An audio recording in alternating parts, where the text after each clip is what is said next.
이 시간 주신 하나님의 말씀은 시편 36편 1절에서 12절입니다. 시편 36편 1절에서 마지막 절 12절입니다. 교독하시겠습니다. 악인의 죄가 그의 마음속으로 이르기를 그의 눈에는 하나님을 두려워하는 빛이 없다 하니 그가 스스로 자랑하기를 자기의 죄악은 드러나지 아니하고 미워함을 받지도 아니하리라 하미로다. 그의 입에서 나오는 말은 죄악과 속임이라. 그는 지혜와 선행을 그쳤도다. 그는 그의 침상에서 죄악을 꾀하며 스스로 악한 길에 서고 악을 거절하지 아니하는도다. 여호와여, 주의 인자심이 하늘에 있고 주의 진실하심이 공중에 사무쳤으며 주의 은은 하나님의 산들과 같고 주의 심판은 큰 바다와 같으니이다. 여호와여, 주는 사람과 짐승을 구하여 주시나이다. 하나님이여, 주의 인자심이 어찌 그리 보배로우신지요. 사람들이 주의 날개 그늘 아래 피하나이다. 그들이 주의 집에 있는 살진 것으로 풍족할 것이라. 주께서 주의 복락의 강물을 마시게 하시리이다. 진실로 생명의 원천이 주께 있사오니 주의 빛 안에서 우리가 빛을 보리이다. 주를 아는 자들에게 주의 인자심을 계속 베푸시며 마음이 정직한 자에게 주의 공의를 베푸소서. 교만한 자의 발이 내게 이르지 못하게 하시며 악인들의 손이 나를 쫓아내지 못하게 하소서. 악을 행하는 자들이 거기서 넘어졌으니 엎드러지고 다시 일어날 수 없으리라. 아멘. 시편 36편의 표제는 여호와의 종 다윗의 시 인도자를 따라 부르는 노래입니다. 시편은 총 5권으로 되어 있다고 들었습니다. 제1권의 1편부터 41편까지 표제가 없는 4개의 시를 제외하고 전부 다윗이 저자임을 밝히고 있습니다. 저자가 기록된 표제에 다윗의 시라고 간략히 되어 있는 것과는 달리 오늘 본문 시편 36편은 저자 외에 저자가 어떤 사람인지와 시의 용도를 밝히고 있습니다. 시편 36편은 제사의식에서 부르는 노래로 알려져 있으며 표제의 인도자를 따라 부르는 노래에서 인도자란 오늘날 지휘자와 같은 역할을 하는 사람입니다. 그리고 저자 다윗을 수식하는 표현이 여호와의 종입니다. 일반적으로 종이란 말은 계급 사회에서는 하층민을 뜻합니다. 그러나 하나님의 종이라면 그 의미는 달라집니다. 하나님의 지시를 받고 하나님을 위하여 일하는 사람을 뜻하기에 신분이 낮은 사람이 아니라 하나님의 일을 하는 사역자로서 영광스러운 직분을 가진 사람을 의미합니다. 성경에서 하나님의 종은 선지자를 가리킬 때 사용되었을 뿐만 아니라 때론 천사를 가리킬 때도 사용되었고 메시아를 가리킬 때도 사용되었습니다. 시편 36편에서 다윗의 역할 역시 하나님의 뜻을 전하는 통로가 되었음을 보여주고 있습니다. 1절에서 다윗이 악인을 고발하면서 이를 드러내고 있습니다. 1절입니다. 악인의 죄가 그의 마음속으로 이르기를 그의 눈에는 하나님을 두려워하는 빛이 없다 하니, 개역개정 한글 성경에는 그의 마음속으로 이르기를로 번역하였습니다. 1절에 대한 해석은 분분합니다. 이르기를 한이로 번역한 히브리어 네움은 성경에서 주로 신탁의 의미로 사용되었습니다. 즉 하나님께서 누구를 통해 백성에게 말씀하실 때 사용하는 단어입니다. 1절에서 하나님의 말씀을 받은 그 누구에 해당하는 사람은 다윗입니다. 다윗은 신탁에 의해 악인의 특성, 그의 눈에는 하나님을 두려워하는 빛이 없음을 고발하고 있는 것입니다. 2절입니다. 그가 스스로 자랑하기를 자기의 죄악은 드러나지 아니하고 미워함을 받지도 아니하리라 함이로다. 악인은 자기의 죄악이 드러나지 않고 그 죄악으로 인해 자신이 미움을 받지 않는다고 착각 속에 살아갑니다. 또한 그것을 자랑합니다. 2절에 각주가 달려 있습니다. 원문에 대한 다른 번역입니다. 성경 아래를 보면 그는 그 죄악이 드러나서 미움을 받기까지 자긍하는도다. 어떤 번역을 취하든지 악인은 자신의 죄악을 자랑 또는 자긍한다는 것입니다. 1절과 2절이 악인의 마음 상태를 고발하였다면 3절과 4절은 악인의 구체적인 실상, 말과 행동을 고발합니다. 3절, 4절입니다. 그의 입에서 나오는 말은 죄악과 속임이라. 그는 지혜와 선행을 그쳤도다. 그는 그의 침상에서 죄악을 꾀하며 스스로 악한 길에 서고 악을 거절하지 아니하는도다. 속임의 말이 거짓말입니다. 거짓말이 죄악의 말이 될 수 있습니다. 악인은 죄악과 속임의 말로서 사람에게 피해를 줍니다. 이런 사람에게 지혜와 선행을 찾을 수 있겠습니까? 악인의 말과 행동은 마음의 악한 생각으로부터 나옵니다. 악인의 악한 생각을 침상에서조차 한다는 것은 온종일 악한 생각에 사로잡혀 있다는 뜻입니다. 그러므로 악인은 스스로 악한 길에 서고 악을 거절하지 않습니다. 이와 반대인 사람은 어떤 사람이겠습니까? 지혜 있는 사람입니다. 지혜 있는 사람이 복 있는 사람인데 시편 1편 1절에서는 복 있는 사람은 악인들의 길을 따르지 아니하며 죄인들의 길에 서지 아니하며 오만한 자들의 자리에 앉지 아니하는 사람입니다. 시편 1편을 지혜의 시라고 부르듯이 시편 36편 역시 내용상 지혜의 시에 속합니다. 악한 길에 서지 않는 사람이 지혜 있는 사람입니다. 악인이 악한 길에 서는 원인은 그들이 하나님을 두려워하지 않음에 있습니다. 죄악을 싫어하시는 하나님을 알고 자신의 언행을 삼가고 하나님을 두려워한다면 하나님께서 그 사람에게 인자하심을 베푸시지 않겠습니까? 시편 31편 19절에서 우리는 하나님을 두려워하는 사람에게 하나님께서 은혜를 쌓아두심을 묵상한 바가 있습니다.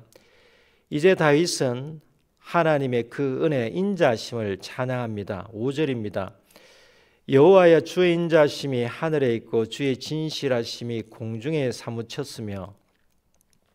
하나님의 인자하심과 진실하심이 하늘에 있고 공중에 사무쳤다는 표현은 하나님의 은혜가 한계가 없이 무한하다는 뜻이며 에베소서 말씀으로는 은혜의 지극히 풍성함을 뜻합니다. 우리가 하나님의 은혜, 인자하심을 어찌 말로 헤아릴 수 있겠습니까? 우리가 호흡하는 공기, 즉 눈에 보이지 않는 산소가 공중에 사무쳐 있듯이 하늘과 공중에 사무쳐 있는 하나님의 은혜는 없는 곳이 없습니다. 6절입니다. 주의 의는 하나님의 산들과 같고 주의 심판은 큰 바다와 같으니이다. 여호와여 주는 사람과 짐승을 구하여 주시나이다. 하나님의 의로우심 역시 하나님의 은혜입니다. 그렇다면 하나님의 심판은 무엇이겠습니까? 하나님의 심판은 하나님의 구원과 별개가 아닙니다. 구원받을 사람에게 구원이, 심판받을 사람에게 심판이 있습니다. 그런데 넓은 의미에서 심판은 악인에게만 임하는 것이 아닙니다. 하나님의 심판 역시 하나님의 은혜입니다. 6절에서 주의 심판은 큰 바다와 같다고 할 때의 심판은 즉 하나님의 공의로우신 통치를 뜻합니다. 이 공의로우신 통치가 큰 바다처럼 넓기에 의롭다함을 받은 사람이 은혜를 누리게 됩니다. 6절의 특이한 표현은 사람과 짐승을 구하여 주시나이다입니다. 하나님께서는 악인을 심판하실 때 악인과 구별된 사람 그리고 하나님의 피조물 짐승을 보호해 주심을 증거하고 있습니다. 이는 노아 홍수 심판 때 노아의 방주를 통해 구원받은 노아의 가족과 짐승을 연상하게 합니다. 이처럼 하나님의 의와 심판을 통해 우리는 지극히 풍성한 은혜를 누립니다. 그래서 다윗이 다음 구절처럼 하나님을 찬양하지 않을 수 없었습니다. 7절입니다. 하나님이여 주의 인자심이 어찌 그리 보배로우신지요 사람들이 주의 날개 그늘 아래에 피하나이다. 보배로우신 하나님의 인자심을 찬양한 다윗은 하나님의 은혜로 보호받는 사람들을 주님의 날개 그늘 아래에 피하는 사람들로 묘사하고 있습니다. 조금 전 언급한 시편 31편 19절에서 하나님을 두려워하는 사람에게 하나님께서 쌓아두신 은혜는 곧 하나님께 피하는 사람들을 위하여 베푸시는 은혜입니다. 이 역시 시편 31편 19절이 증거합니다. 하나님의 날개 아래 피하는 사람은 하나님을 두려워하는 사람입니다. 두려워하는 대상 아래 피한다는 것이 모순처럼 들릴 수 있지만 하나님은 두려워해야 할 분이시면서도 그분의 품이 가장 안전한 곳임을 잊지 마십시다. 예수님께서 예루살렘을 향하여 암탉이 그 새끼를 날개 아래에 모음같이 내가 내 자녀를 모으려 한 일이 몇 번이더냐고 말씀하셨습니다. 예수님의 마음을 외면하여 당시 예수님께로 오지 않았던 사람들이 많았습니다. 주님의 날개 아래 피하지 않는 사람은 그 은혜를 누릴 수 없습니다. 주님의 날개 아래로 피하는 사람이 누릴 또 다른 은혜가 무엇인지를 다음 구절이 증거합니다. 8절 9절입니다. 그들이 주의 집에 있는 살진 것으로 풍족할 것이라 주께서 주의 복락의 강물을 마시게 하시리다.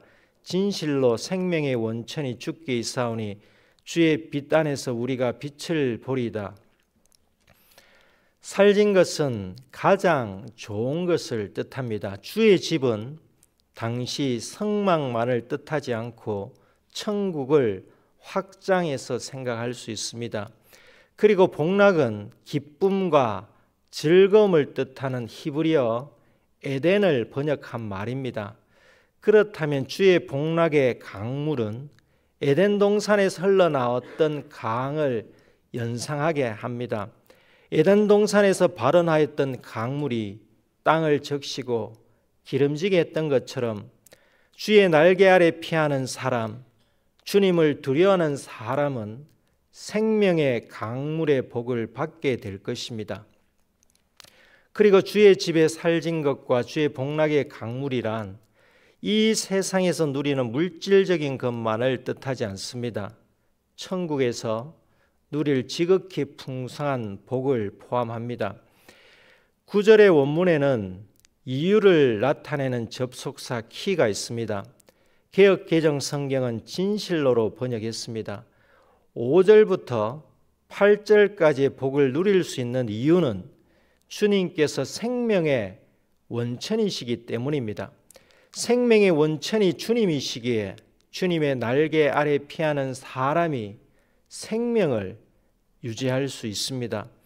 예수님께서는 나는 세상의 빛이니 나를 따르는 자는 어둠에 다니지 아니하고 생명의 빛을 얻으리라고 하신 말씀을 기억한다면 9절에 주의 빛 안에서 우리가 빛을 보리이다는 주님의 날개 아래 있을 때 생명의 빛을 얻는다는 것이고 주님이 생명의 원천임을 밝힌 것입니다.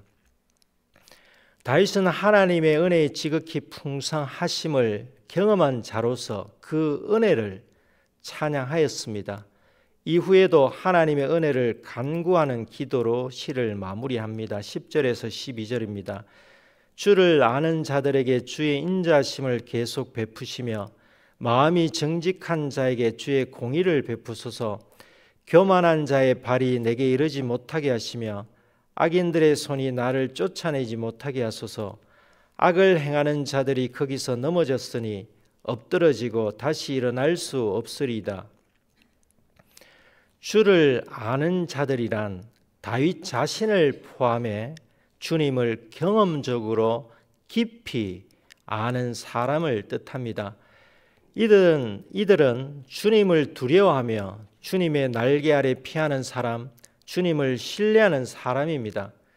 우리가 하나님의 은혜를 받았고 지금 또 받고 있지만 주님께서 가르쳐 주신 기도처럼 우리의 기도는 앞으로도 은혜를 받을 수밖에 없는 결핍한 존재, 하나님의 은혜 없이는 살아갈 수 없는 존재임을 인정하며 하나님의 은혜를 매일 구하는 기도이어야 합니다.